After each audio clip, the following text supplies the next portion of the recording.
ओम नमो भगवते वासुदेवाय। ओम नमो भगवते वासुदेवाय। ओम नमो भगवते वासुदेवाय। श्रीमद् भागवतम स्कंद तृतीय अध्याय 30। भगवान कपिल द्वारा विपरीत कर्मों का वर्णन। श्लोक क्रमांक 21। तयो निर्भिन्ना विद्या तर्जनहि जाता वेपथु पथि स्वहि भक्ष्यमाणा आर्ता अघं स्वं अनुस्मरन् तयोर्निर्भिन्न हृदयस्था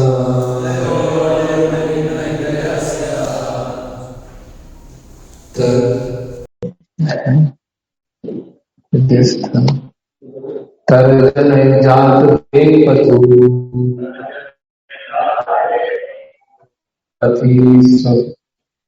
पथि स्वभिर्भक्ष्यमाणा आर्तो घंस अनुस्मरन्। अनुवाद एवं तात्पर्य। कृष्ण कृपा मुक्ति अभय चरणारविंद मुक्ति वेदांत स्वामी श्रील प्रभुपाद जी द्वारा अनुवाद। इस प्रकार यमराज के सिपाहियों द्वारा ले जाते समय उसे दबाया कुचला जाता है और उसके हाथों में वह कांपता रहता है। रास्ते में जाते समय उसे कुत्ते काटते हैं और उसे अपने जीवन के पाप कर्म याद आते हैं। इस प्रकार वह अत्यंत दुखी रहता है। तात्पर्य। इस श्लोक में ऐसा प्रतीत होता है कि इस लोक से यमलोक जाते समय यमराज के दूतों द्वारा बंदी बनाए गए अपराधी को मार्ग में कुत्ते मिलते हैं जो भूखते हैं और उसे इंद्रिय तृप्ति के अपराध कर्मों का स्मरण कराने के लिए काटते हैं। भगवत गीता में कहा गया है कि जब कोई इंद्रिय तृप्ति की इच्छा से उन्मत्त होता है तो वह अंधा हो जाता है और सारा ज्ञान खो देता है। वह सब कुछ भूल जाता है। कामस्तु ज्ञानः। जब कोई इंद्रिय तृप्ति के प्रति अत्यधिक अनुरक्त होता है तो उसकी सारी बुद्धि जाती रहती है और वह भूल जाता है कि उसको इसका परिणाम भोगना पड़ेगा। यहाँ पर उसे यमराज द्वारा पाले गए कुत्तों से अपने इंद्रिय तृप्ति के कार्यों को स्मरण करने का अवसर मिलता है। जब हम स्थूल शरीर में रहते हैं तो आजकल के सरकारी नियमों द्वारा भी इंद्रिय तृप्ति के ऐसे कार्यों को बढ़ावा मिलता है। सारे विश्व में प्रत्येक राज्य की सरकारें ऐसे कर्मों को गर्भ निरोध के रूप में प्रोत्साहन देती है। स्त्रियों को गोलियां दी जाती हैं और गर्भपात करने के लिए अस्पतालों में जाने की छूट है। वस्तुतः विषयी जीवन अच्छी संतान को जन्म देने के लिए है, किंतु लोगों को अपनी इंद्रियों पर किसी प्रकार का संयम न होने के कारण तथा इंद्रियों को वश में करने की शिक्षा देने वाली संस्थाओं के न होने से लोग इंद्रिय तृप्ति के अपराधों के शिकार होते हैं और वे मृत्यु के पश्चात जिस प्रकार से दंडित होते हैं उसका वर्णन भागवत के इन पृष्ठों में हुआ है।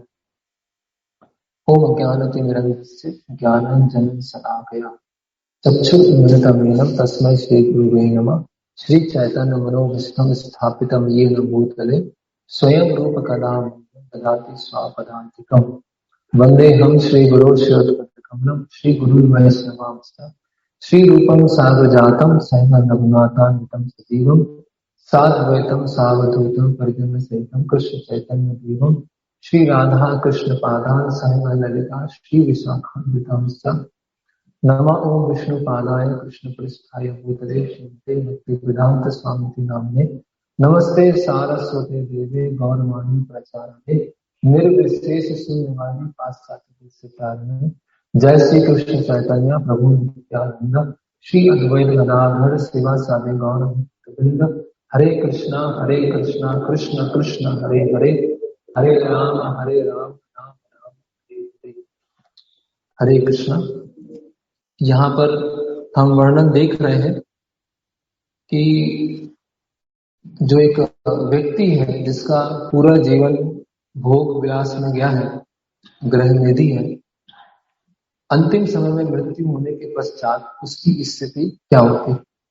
तो यहाँ बताया जा रहा है कि जब यमराज के दूत हैं, यमदूत हैं, उस व्यक्ति को उसके स्थूल शरीर से निकालते हैं, स्थूल शरीर को वो छोड़ देता है और सूक्ष्म शरीर को, जो यातना देह है, उसको प्रदान किया जाता है और फिर उसको यमलोक ले जाते हैं सजा सुनाने के लिए।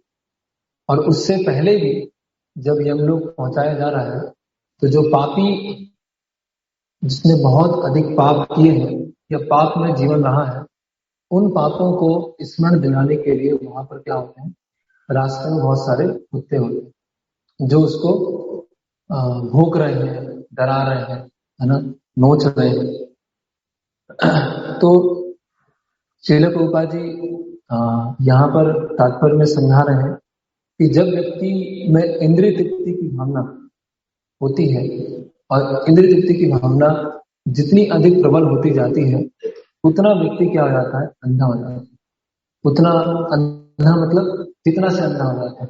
कामस्त हित ज्ञान, है ना, हित ज्ञान, हित मतलब चुरा लेना, ज्ञान मतलब ज्ञान। तो जैसे ही कामस का हित ज्ञान, जैसे ही काम आता है, जैसे ही भौतिक इच्छाएं आती है, तो हमारा जो ज्ञान है वो चोरी हो जाता है ना। कहीं भगवान भगवद गीता में बोलते हैं आवृत्त ज्ञान नीति ज्ञानिनो नित्य वैरिणो, कि ये जो काम रूपेण कौन्तेय दुष्पूरेण, कि ये काम क्या है, हमारी चेतना को आवृत कर देता है, तो हमारे ज्ञान को चुरा लेता है, हमारे ज्ञान को आवृत कर लेता है ना। ज्ञान विज्ञान नाशनम, एक जगह भगवान भगवद गीता में वो और बताते हैं कि ये ज्ञान अविज्ञान को नष्ट कर देता है ना। तो ज्ञान को चुरा रहा है, ज्ञान को ढक रहा है, ज्ञान को नष्ट कर रहा है, विज्ञान को नष्ट कर रहा है। तो इस तरह से ये भौतिक इच्छाएं होती हैं। लेकिन हम देखते हैं कि समाज में तो इस चीज को बहुत बड़ी मात्रा में प्रमोट किया जाता है, भौतिक इच्छाओं को पूरा करना है और अधिक से अधिक एम्बिशन रखना है, अधिक से अधिक महत्वाकांक्षाएं रखना है, लोभी बनना है ना, अधिक से अधिक कामी बनना है। उस व्यक्ति को अच्छा समझा जाता है ना, क्योंकि अगर व्यक्ति को असंतुष्ट रखा जाएगा, अगर व्यक्ति की भौतिक इच्छाओं को बढ़ाया जाएगा, तभी इकोनॉमिक डेवलपमेंट होगा, तभी आर्थिक विकास होगा। अगर व्यक्ति सतोगुण के स्तर पर है ना, और सतोगुण पर है, संतुष्ट है, तो अपने आप ही जो उनकी दृष्टि का जो आधुनिक समाज है, आधुनिक सरकार है, उसकी दृष्टि का जो आर्थिक विकास है वो रुक जाएगा। इसीलिए समाज में अलग अलग जगह पर रजोगुण को बनाने का प्रयास किया।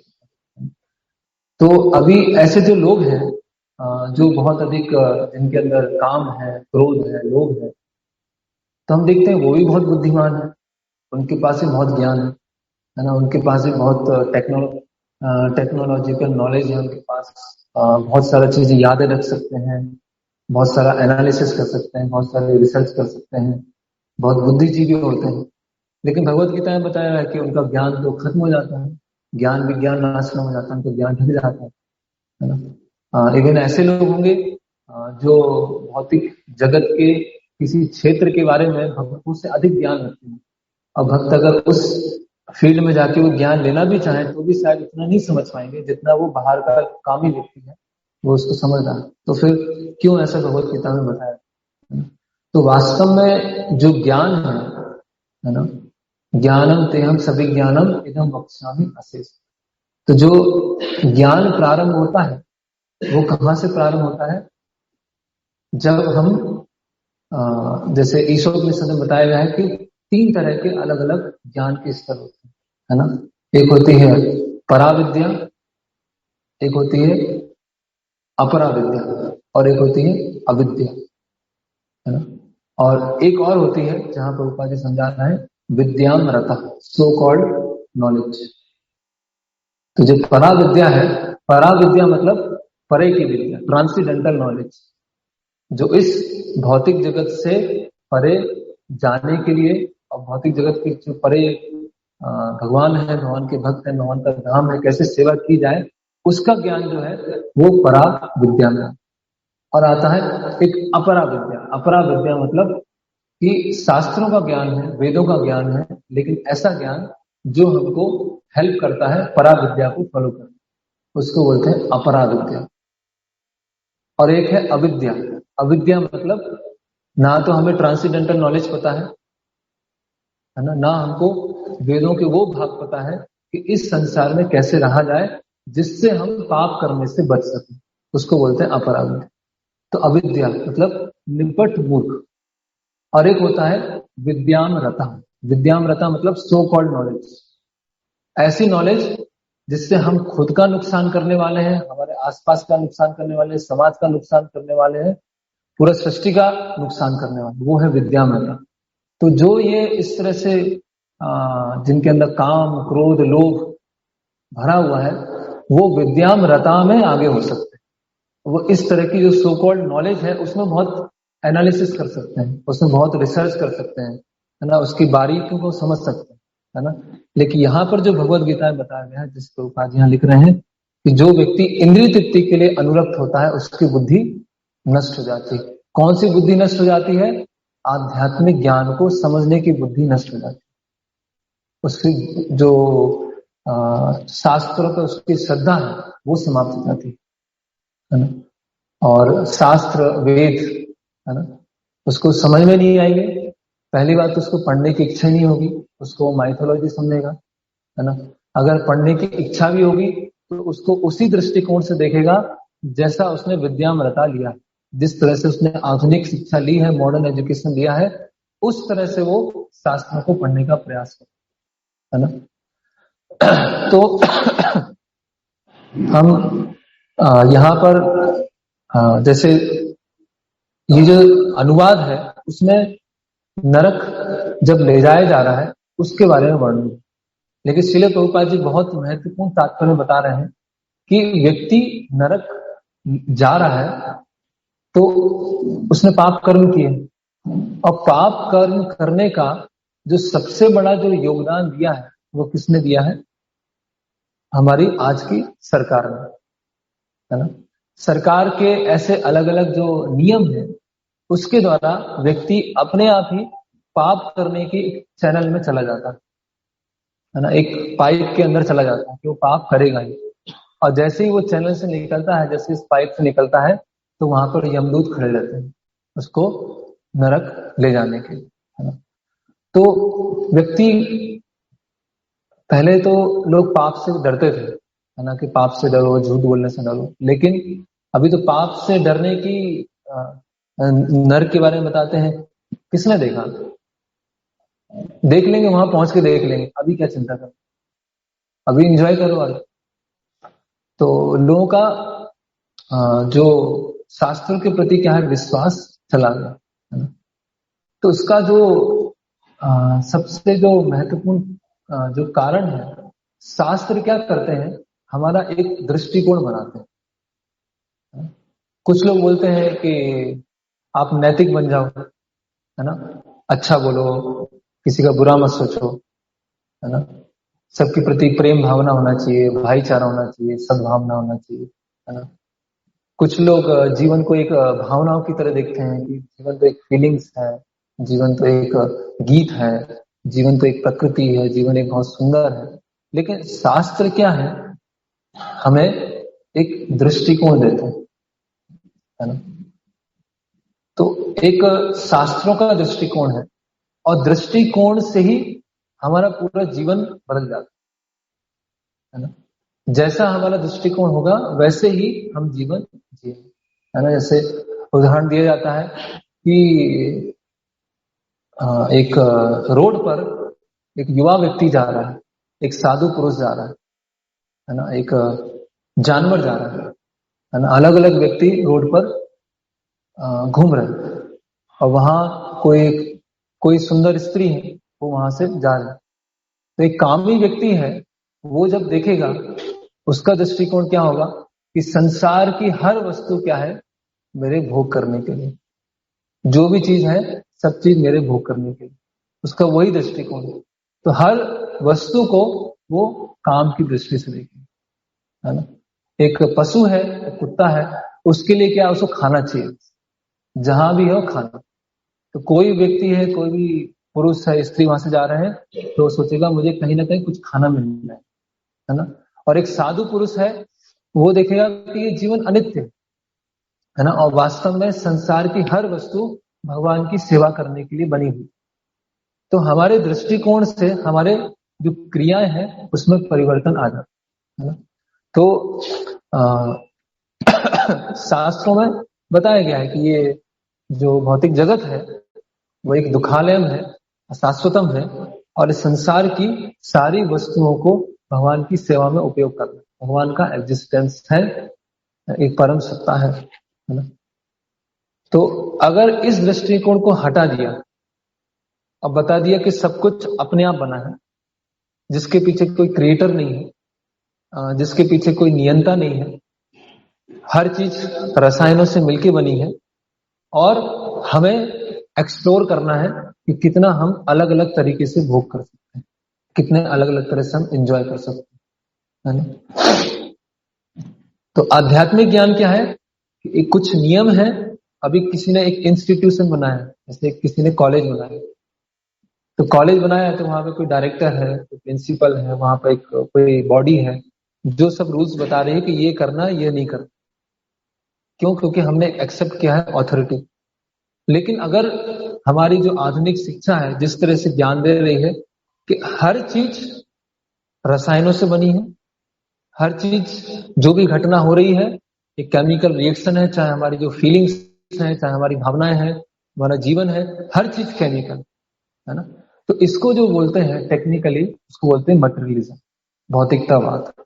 तो भौतिकतावाद क्या है कि जो प्रकृति है, हमारा ब्रह्मांड है, वो सब क्या है, उसका कोई एक नियंता नहीं है ना। वो एक क्लोज्ड सेल्फ कंटेन्ड एक यूनिट है ना। और इसमें जो भी घटना हो रही है, जो भी हमारे थॉट्स आ रहे हैं, सब कुछ एक रसायनों के द्वारा निर्धारित है। तो और ऐसा सब लोग सोच रहे हैं, ये भौतिकतावाद जो है वो सबके अंदर है ना। तो है तो उससे क्या क्या फर्क, ठीक है। तो अगर कोई व्यक्ति है जिसके नियम है, तो उससे हम क्या सोचेंगे, भाई हमें डरना है, ये करना है तो पाप होगा, और ये करेंगे तो पुण्य होगा, है ना। और पाप करेंगे तो ये नरक मिलने वाला, सजा मिलने वाली, और पुण्य करेंगे तो हम स्वर्ग जाएंगे। व्यक्ति की अच्छा बुरे की सेंस आ रही है ना। लेकिन हर चीज अगर रसायनों से मिलकर बनी है, हर चीज हमें खुद डिफाइन करना है, कोई अच्छा या बुरा नहीं होता है, कोई रूल्स नहीं होते, कोई रेगुलेशन नहीं होता है, तो व्यक्ति भोग करता जाएगा, और भोग करने की उसकी लिमिट नहीं आई, भोग बढ़ता जाएगा, बढ़ता जाएगा, बढ़ता जाएगा, बढ़ता जाएगा। और जैसे प्रभुपाद जी इसमें समझा रहे हैं कि गवर्नमेंट इस तरह से, जैसे एक नियम है ना, कि जैसे हम देखते हैं कि श्रीमद् भागवतम में आता है कि जो कंस था, है ना, कंस बहुत बड़ा असुर था, है ना। तो कंस ने भी, जो देवकी के पुत्र थे, उनके गर्भ में थे, तो गर्भ में जो देवकी हैं उनके पुत्रों को मारने का प्रयास नहीं किया कंस ने। कंस ने भी क्या सोचा, जब जो देवकी है जन्म देंगी, उसके बाद मैं उनके पुत्रों को मारूं। उसको भी इतना पता है कि गर्भ में शिशु की हत्या नहीं होनी चाहिए, है ना। लेकिन क्योंकि पाप पुण्य खत्म कर दिया, कोई सजा नहीं मिलेगी, हमें एंजॉय करना है। तो जैसे एक न्यूज आया था, न्यूज में था कि आजकल भारत में 27 साल से लेकर 40 साल तक की उम्र के जो लोग हैं, मतलब युवा हैं, उसमें 40% लोग विवाह नहीं करना चाहते, विवाह ही नहीं करना चाहते, है ना। तो उस रिसर्च में बताया था कि ये जो विवाह करने की जो प्रथा है, कुछ 4300-4300 वर्ष पूर्व चालू हुई। पहले तो हम क्या थे, बंदर थे, ऐसे घूमते रहते थे बिना कपड़ों में, छलांग लगाते थे एक जगह से दूसरी जगह, है ना। तो धीरे धीरे कई चीजें, खाना बनाना सीखा, औजार सीखे, फिर भाषा सीखी, फिर कृषि सीखा, वस्त्र सीखे, है ना। तो जो मैरिज की जो प्रथा है वो कैसे चालू हुई कि व्यक्ति को एक समाज में एक संतुलन बना रहे, है ना। और आगे चल के उत्तराधिकारी कैसे हो, उत्तराधिकारी फिक्स करने के लिए कि हाँ ये एक एक बंदर है, दूसरा फीमेल बंदर है, आपस में विवाह करेंगे, फिर आगे चल के एक उत्तराधिकारी सेट हो जिससे समाज में व्यवस्था बनी, है ना। इसलिए विवाह की प्रथा चालू हुई। तो अभी क्या है, अभी धीरे धीरे करके हम क्या है, एडवांस कर रहे हैं। तो अभी विवाह तो एक प्रथा थी एक समाज को बनाए रखने के लिए, अभी हम समाज को वैसे भी बना के रख सकते हैं, बिना विवाह किए समाज भी रह सकता है। और ऐसा आजकल हो रहा है कि अभी शास्त्रों में देखा जाए, शास्त्रों में बताया जाए कि ब्रह्मचारी आश्रम है, उसके बाद गृहस्थ आश्रम है, फिर वानप्रस्थ आश्रम। शास्त्रों में तो कोई ऐसा आश्रम नहीं है कि ना तो आप ब्रह्मचारी हैं ना आप गृहस्थ हैं, आप कोई पांचवें आश्रम में जिसमें आप रिस्पॉन्सिबिलिटी नहीं लेना चाहते, है ना। तो उसमें बताया गया था कि व्यक्ति 3 कारण से आज विवाह नहीं कर। पहला कारण है कि आर्थिक समस्या है, विवाह करेंगे तो घर देखना पड़ेगा, बच्चे देखने पड़ेंगे, तो पैसे तो है नहीं तो छोड़ो। दूसरा है कि लोग कैरियर कॉन्शियस है ना, कैरियर 25 साल हो गए, 27 साल हो गए, 30 साल हो गए, अभी तक कैरियर में सेटल ही नहीं हो पाए, अभी तक जॉब ही फिक्स नहीं हो पाया। तो कैरियर के चक्कर में लेट करते जा रहे हैं, करते जा रहे हैं, करते जा रहे हैं, करते जा रहे हैं, और एक ऐसी स्थिति आई छोड़ विवाह करने से, है ना। और तीसरा है कि व्यक्ति जिम्मेदारियों से भाग रहे हैं, अपनी रिस्पॉन्सिबिलिटी से भाग रहे हैं। मतलब ये आज की बात है, जो कलयुग का प्रारंभ है, तो जो कलयुग की भविष्यवाणी है ना, जिसमें बताया गया है कि मतलब विवाह बहुत बहुत रेयर होंगे या मौखिक सम्मति से होंगे, है ना। तो वो चीज आ रही है ना। और विवाह अभी प्रभुपाद जी से बता रहे हैं कि इंद्रिय भोग करना है, जिम्मेदारी नहीं लेना है, कोई रिस्पॉन्सिबिलिटी नहीं लेना है, तो क्या होगा, व्यक्ति पाप करने की तरफ प्रवृत्त हो। उसकी दृष्टि में पाप नहीं है, मैं किसी दूसरे का बुरा थोड़ी कर रहा हूं, मैं सबके साथ अच्छा कर रहा हूं, किसी दूसरे का बुरा नहीं कर रहा हूं। तो अगर वो यहाँ जैसे बताया गया, जैसे वो अगर गर्भपात कराता है तो उसमें दूसरे का क्या नुकसान है ना। वो एक टिश्यू है, वो है ना, एक फीटल टिश्यू है। वो टिश्यू किससे बना हुआ है, वो एक केमिकल से बना हुआ है, केमिकल पेट के अंदर में था, उस केमिकल उस रसायनों का जो थैली था उसको हमने निकाल दिया, बस बात खत्म। उसमें ऐसी कौन सी बड़ी बात हो। तो व्यक्ति सोच ही नहीं रहा है कि वो पाप।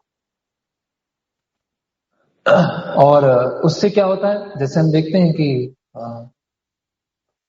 बहुत बड़ी मात्रा में इस चीज को प्रमोट किया जा रहा है ना। आजकल कॉलेजेस हैं या यूनिवर्सिटीज हैं, है ना, वो सब इसी इसी चीज के, जो अवैध स्त्री पुरुष संघ है उसी के क्या बन गए हैं, गढ़ बन गए। अभी तो अवैध शब्द भी चला जाएगा कुछ समय के बाद कि ये वैध है, ये अवैध है, ये लीगल है, ये इलीगल है ना। हमारे सुप्रीम कोर्ट के जज थे, उन्होंने ही पास कर दिया था, है ना, कि विवाह से पहले या विवाह के अंतर्गत आप कोई संबंध रख सकते हैं।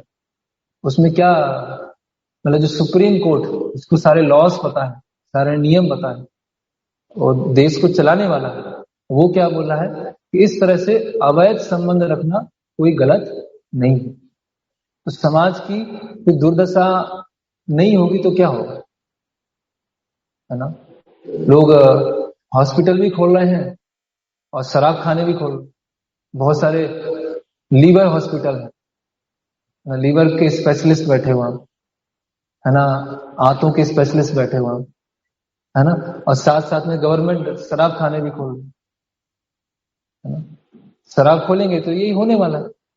तो कहने का मतलब क्या है कि जैसे ही व्यक्ति की विचारधारा को परिवर्तित कर दिया, जैसे ही व्यक्ति की दृष्टिकोण को चेंज कर दिया, अभी वो आपके हाथ का कल पुर्जा बनेगा।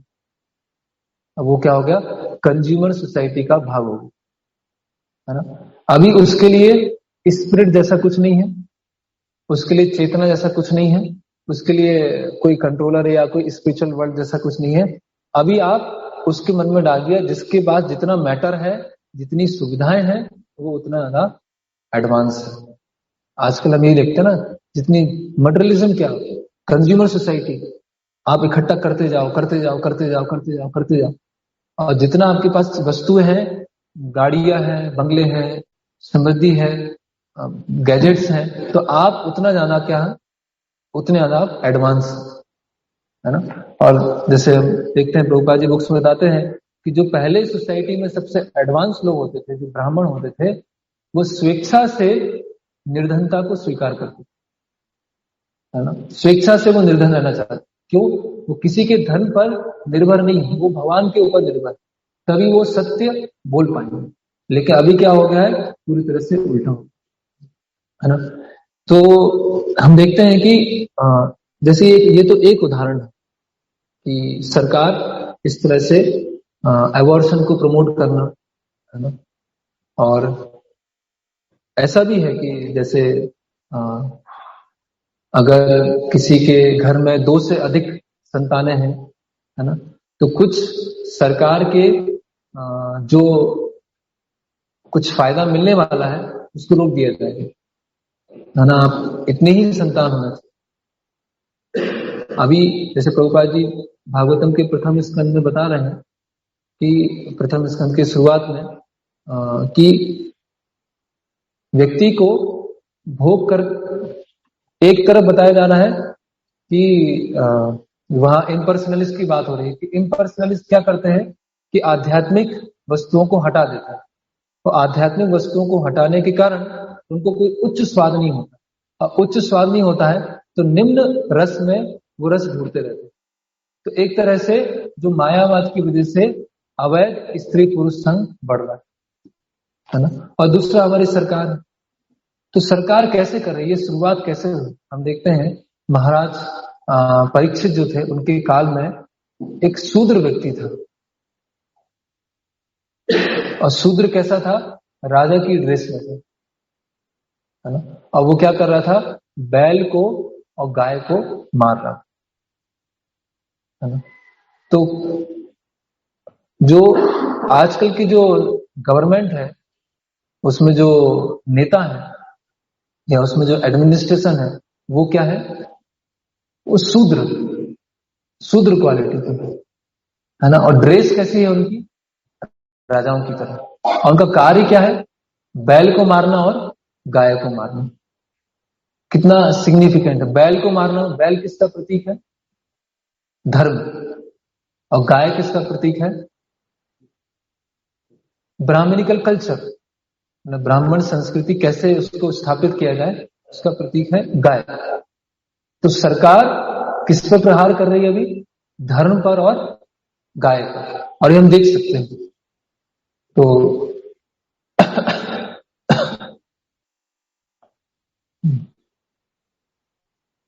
तो अगर किसी भी समाज को, किसी भी सिविलाइजेशन को हमें सबसे उन्नत स्तर पर ले जाना है, तो उसके लिए 2 बातें सबसे महत्वपूर्ण, एक है ब्राह्मण संस्कृति और दूसरा है गायों का संरक्षण, गाय और बैल की सुरक्षा।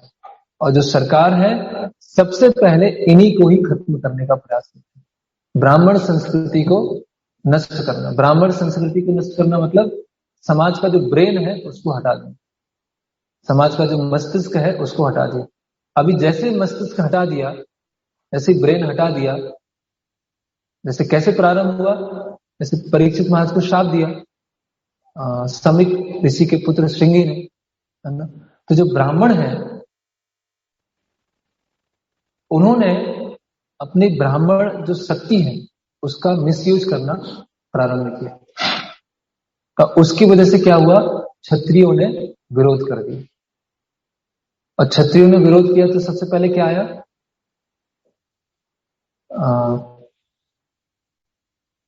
कैपिटलिज्म। नहीं, कैपिटलिज्म बाद में आया।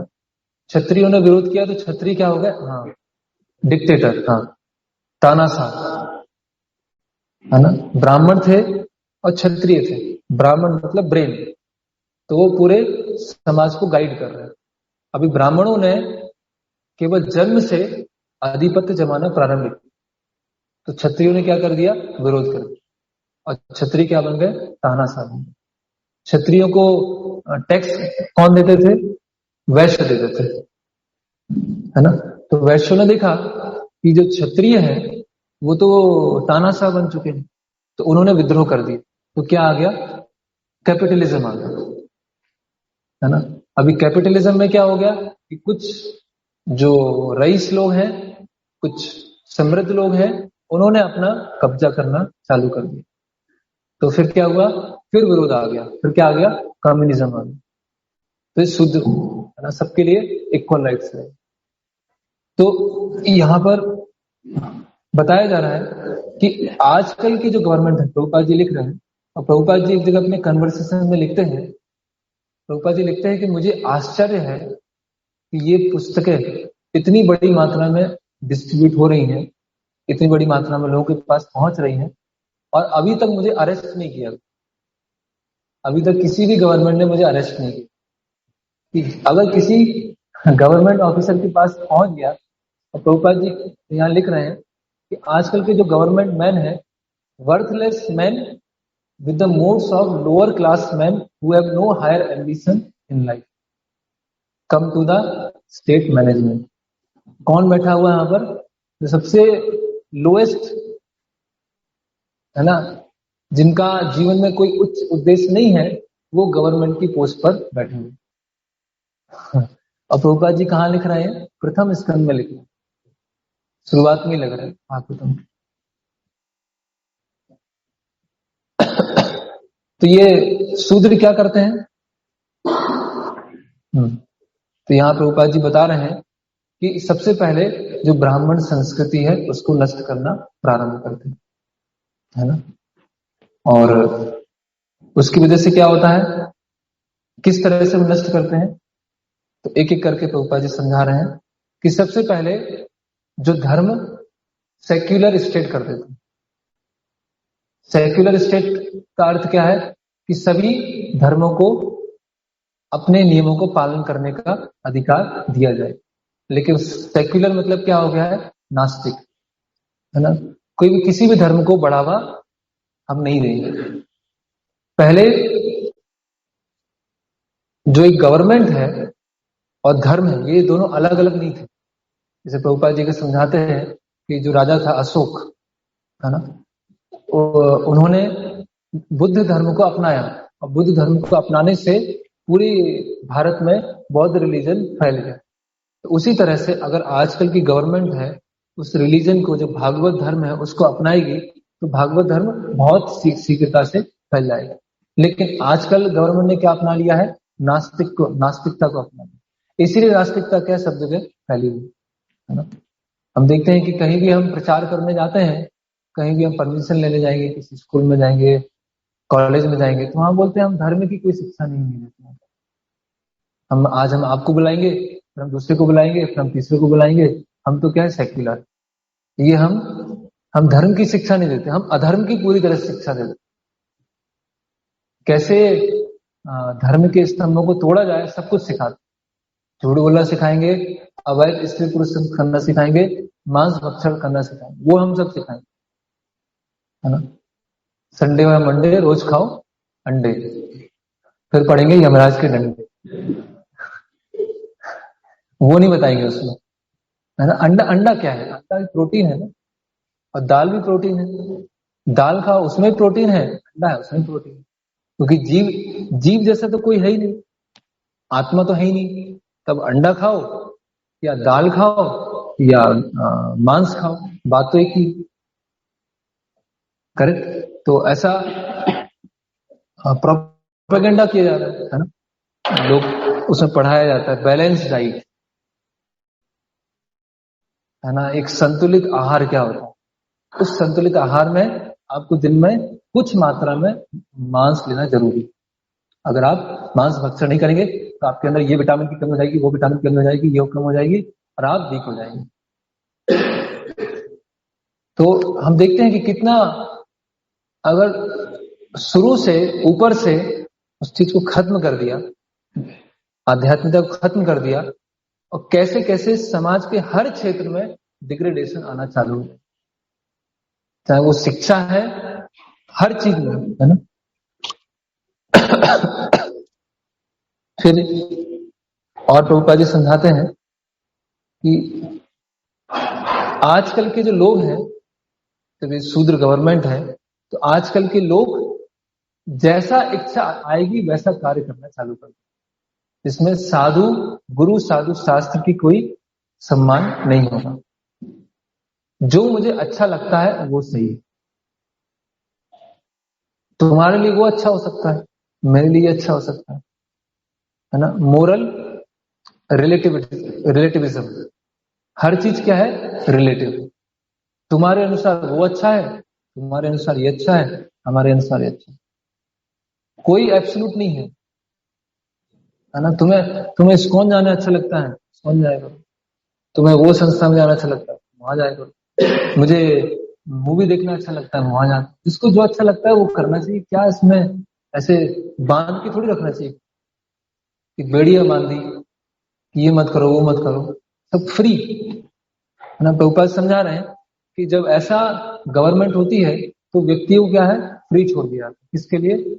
फ्री होकर आप पाप करना चालू, जितने पाप करना उतना कर, है ना। और धर्म की स्थिति क्या है, उसके 3 पैर टूट गए और जो बैल है केवल एक पैर पर खड़ा हुआ, और वो भी पैर क्या है, हिल रहा है, वो भी हिला जा रहा है, हिला जा रहा है ना। तो धर्म के 4 स्तंभ क्या है?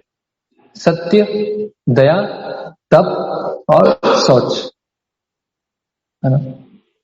तपस्या का गुण खत्म हो गया। तपस्या का गुण कैसे खत्म कर दिया? अलग अलग तरह के इंटॉक्सिकेशन, ऊपर लिखा है, चाय है, कॉफी है ना, शराब है, उसके द्वारा तपस्या का गुण खत्म कर, बड़ी मात्रा में इस चीज को प्रमोट कर, है ना। स्वच्छता का गुण खत्म कर दिया। स्वच्छता कैसे कर दिया खत्म? अवैध रूप से हम देखते हैं सिनेमा है ना, या ऐसे बहुत सारी जगह है इसमें अवैध स्त्री पुरुष संघ का बढ़ावा दिया जा रहा है। मीट शॉप, है ना। अभी हम जो मेडिसिन लेते हैं, एलोपैथिक मेडिसिन लेते हैं, वो भी बहुत डाउटफुल है कि उसमें भी एनिमल प्रोडक्ट हो सकते हैं। वो ग्रीन या रेड कर तो देते हैं उसमें, ग्रीन है तो वेजिटेरियन है और रेड है तो नॉन वेजिटेरियन है, लेकिन उसमें पता लगाना बहुत मुश्किल है ना। कहीं हम मांस भक्षण में शामिल हो रहे हैं। और एक पैर बचा हुआ है सत्य, धर्म का एक पैर सत्य बचा हुआ है, वो भी क्या है, लड़खड़ा रहा है। उस पैर को भी क्या कर रहा है, वो शूद्र है, वो खड़ा हुआ है, उसको मारने का प्रयास कर, है ना। और गाय की स्थिति कैसी है ना। गाय से उसके बछड़े को छीन लिया गया और गाय क्या है, रो रही है और बहुत ही कमजोर है और बहुत ही दुखी।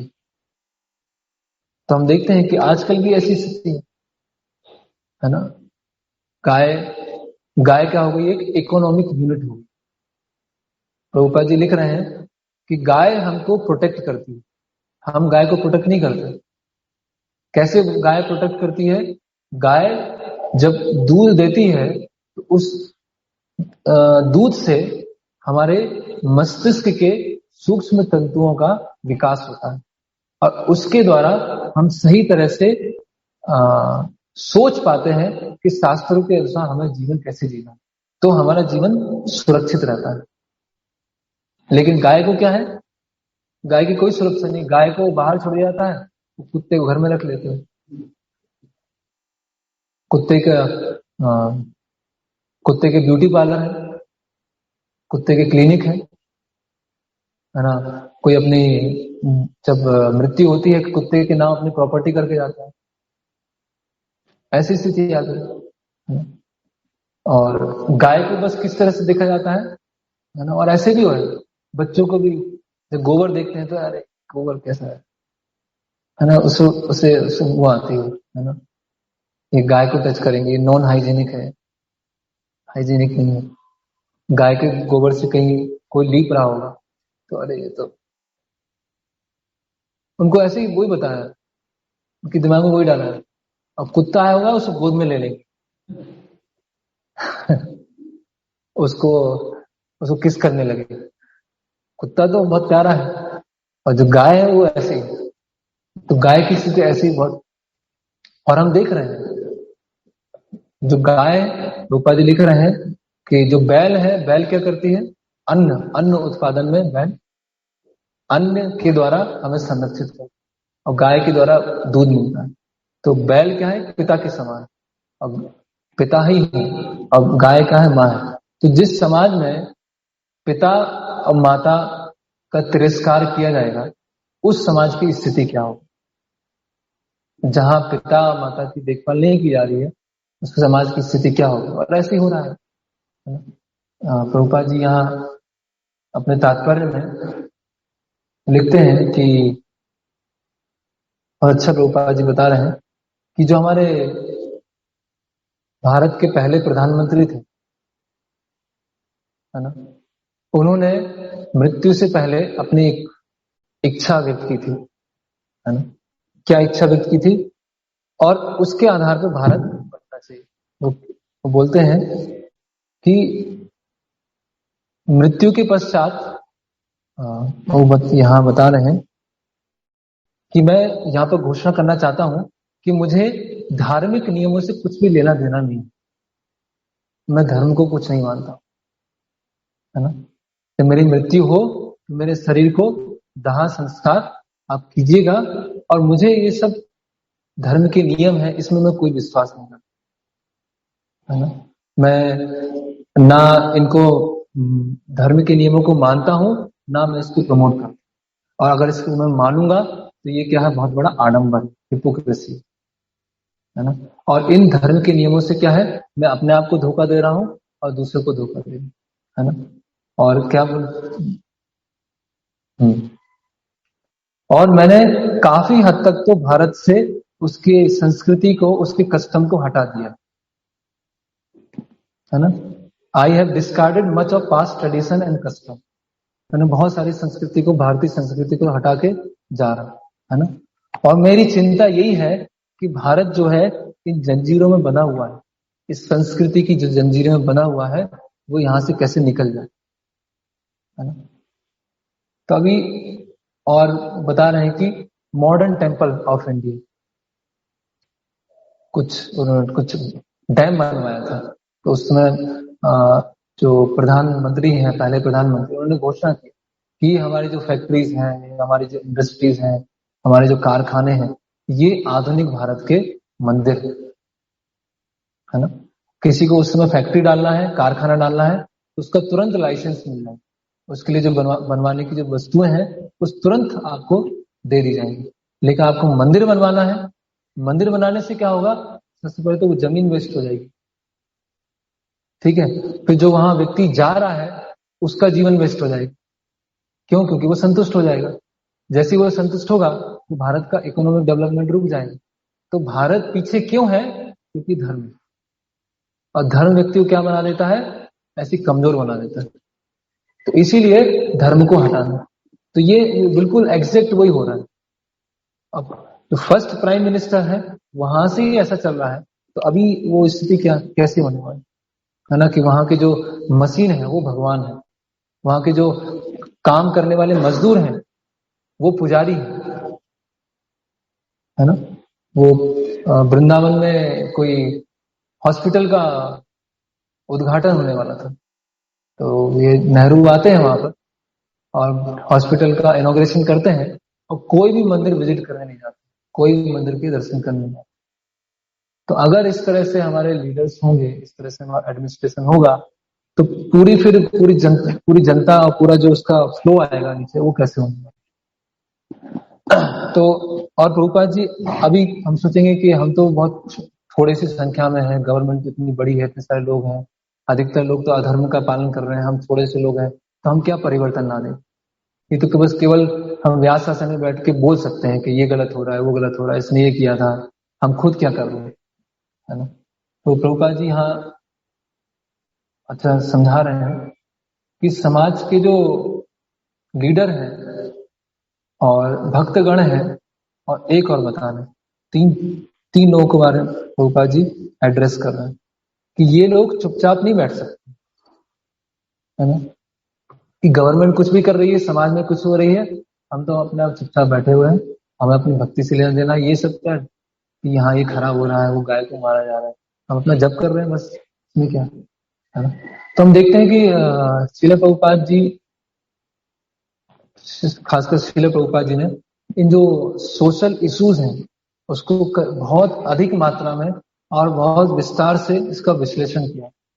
इसका कारण क्या है कि समाज अगर पूरी विपरीत दिशा में है, समाज नरक की तरफ जा रहा है, समाज नरक की तरफ जा नहीं रहा, समाज नरक ही हो गया, तो फिर कैसे हम भक्ति कर पाएंगे?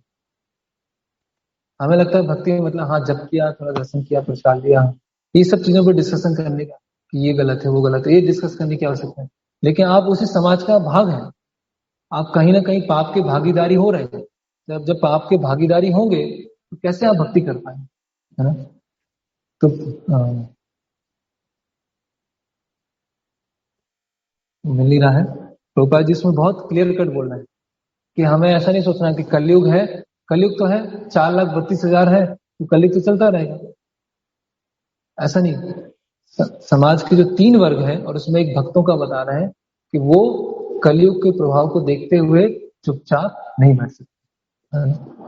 तो इसीलिए भागवतम में और प्रभुपाद जी की खासकर तात्पर्यों में इस चीज पर बार बार जोर दिया गया है ना।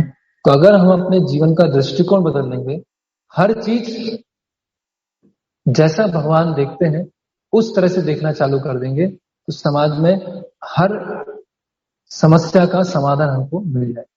जैसे भगवान इस परिस्थिति में देखते, जैसे गाय है, तो गाय और बैल कैसे हैं, भगवान ने क्या निर्देश दिए? एक हमारी समझ है गाय और बैल को ऐसे ट्रीट करना, तो एक भगवान जिस तरह से बता रहे हैं, तो हर चीज में, है ना? जैसे भगवान ऑल परवेडिंग है, भगवान सर्वव्यापी है, उसी तरह से जो कृष्ण भावनामृत आंदोलन है वो भी सर्वव्यापी है। हर क्षेत्र में, चाहे वो राजनीतिक हो या चाहे वो सोशल हो, पॉलिटिकल हो, हर क्षेत्र में कृष्णा कॉन्शियसनेस कैसे भगवान की दृष्टिकोण से समाज का संगठन होना चाहिए, तब ये जो पाप करने की वृत्ति से हम बच सकते हैं। नहीं तो हम नरक में ही रह रहे हैं, नारकीय बुद्धि से ही जीवन जी रहे। तो यहाँ पर हम विराम लेंगे। हरे कृष्णा। प्रश्न है?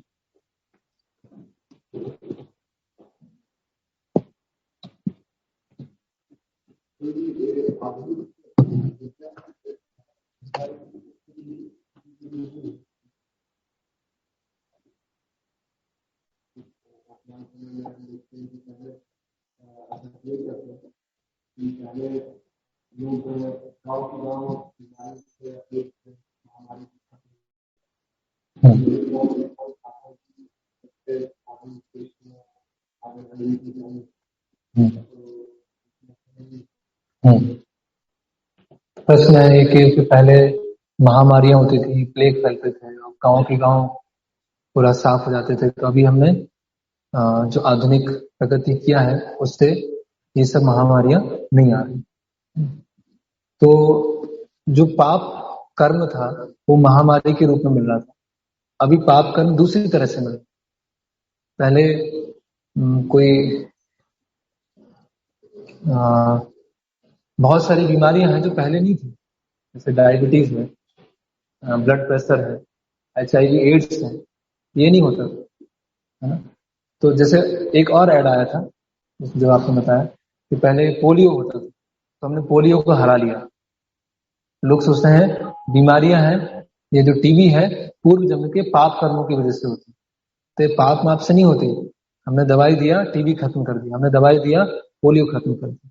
लेकिन आज हम देखें कि पहले की लोगों की औसत आयु और आजकल के लोगों की औसत आयु, पहले के लोगों का स्वास्थ्य और आजकल के लोगों का स्वास्थ्य, पहले जितनी बीमारियां होती थी और आज जितनी बीमारियां, उसमें हम कंपेयर करें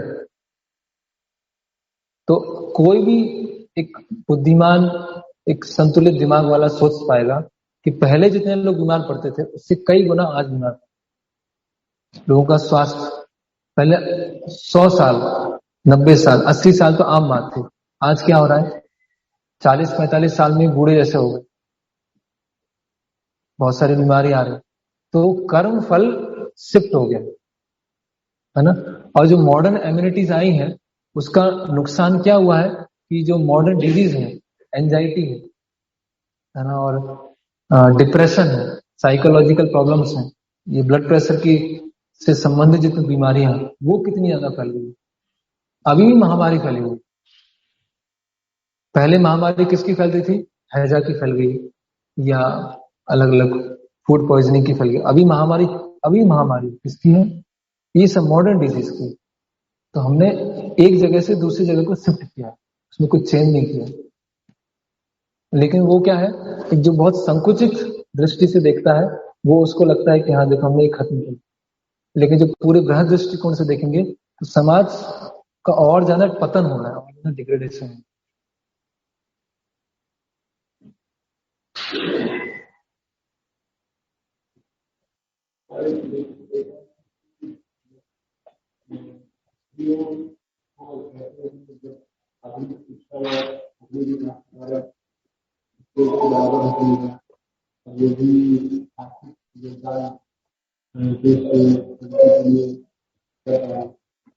पारिवारिक रूप से भी ज्यादा चिंता पहले एक व्यक्ति था, उसके तो पूरा लोड आता था, परिवार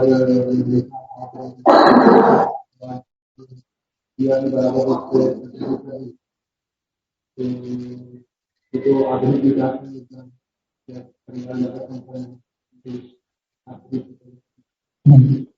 और हमारे ये प्रश्न ये है कि जो आधुनिकता के बढ़ने से तो जो स्त्रियां हैं उनको भी शिक्षा दी जा रही है, वो भी इकोनॉमिक डेवलपमेंट में पार्ट ले रहे हैं, परिवार को देखने में पार्ट ले रहे हैं, तो ये तो अच्छा है।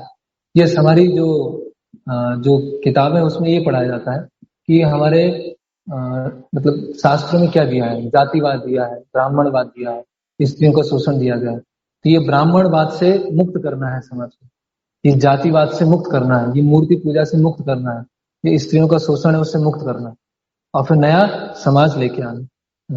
तो वो देखने में मतलब सुनने में तो बहुत अच्छा लगता है कि इकोनॉमिकली वो कंट्रीब्यूट कर रहे हैं देश की प्रगति के। लेकिन अगर उसके हम बेसिक में जाएंगे या रूट में जाएंगे तो हम देख सकते हैं कि जो एक कम्युनिटी लिविंग है या संयुक्त परिवार, जब संयुक्त परिवार में सब रहते थे उस समय लोगों की जो मानसिकता है और कैसे एक परिवार एक यूनिट की तरह रहता था, ना डाइवोर्स जैसा कुछ था ही नहीं। डाइवोर्स एक्ट कौन लेके आया, चाचा नेहरू। और प्रभुपाद जी लिख रहे हैं कि जितना भागवतम के तात्पर्य में लिख रहे हैं, डाइवोर्स एक्ट आने से अवैध स्त्री पुरुष संघ को बढ़ावा मिला। जितना डाइवोर्स एक्ट आया उतना ज्यादा अवैध संघ बढ़ेगा। तो ऐसा लग रहा है समाज में कि दोनों कंट्रीब्यूट कर रहे हैं, है ना। उसकी वजह से जो आने वाली जो पीढ़ी है, जो बच्चे हैं वो सफर कर रहे हैं, वो मानसिक रूप से उनका संतुलन नहीं है, उनकी बहुत सारी बीमारियां हैं, है ना। पिता एक जगह जा रहे हैं, माता एक जगह जा रहे हैं, बच्चे का कोई ध्यान रखने वाला नहीं है, तो बच्चों के अंदर वायलेंट एग्रेसिव नेचर, हिंसा करना है ना। और ये डॉक्यूमेंटेड फैक्ट है, चाहे हम भारत का देखें या सो कॉल्ड डेवलप्ड नेशन है, वहां पर परिवार टूट रहे हैं। उसकी वजह से बहुत ज्यादा कुरीतियां आ रही समाज। तो ये तो भगवान के द्वारा बनाया हुआ सिस्टम है, पूरा सिस्टम बनाया है कि इस भौतिक प्रकृति में कैसे रहना है, तो किसी भी तरह की आर्थिक समस्या नहीं होगी। वो पहले हमने आर्थिक समस्या को क्रिएट किया। पहले हम आर्थिक समस्या को क्रिएट कर रहे हैं, है ना। पहले हमने किसी के सिर पे डंडा मारा और फिर बोला पैरासीटामोल खा लो। हमने पैरासीटामोल की खोज की है। क्यों? जिससे कोई डंडा मारता है तो उसके लिए अच्छा है। तो पहले हमने समाज को बिगाड़ दिया, और समाज को बिगाड़ने के लिए फिर फैमिली प्रेशर आ रहा है, तो ये भी जॉब कर रहे हैं, ये भी जॉब कर रहे हैं, तो उसके और विपरीत परिणाम। तो अच्छा है कि ये अपनी, वही जैसे कल डिस्कस हो रहा था, अपनी तर्क बुद्धि से समाज को सही करने का प्रयास करें। ये भगवान की जो सबसे श्रेष्ठ बुद्धि है, जो शास्त्र है, उसके अनुसार से समाज का गठन करें। ये आर्थिक प्रॉब्लम, आर्थिक समस्या सब कुछ समाप्त हो जाए।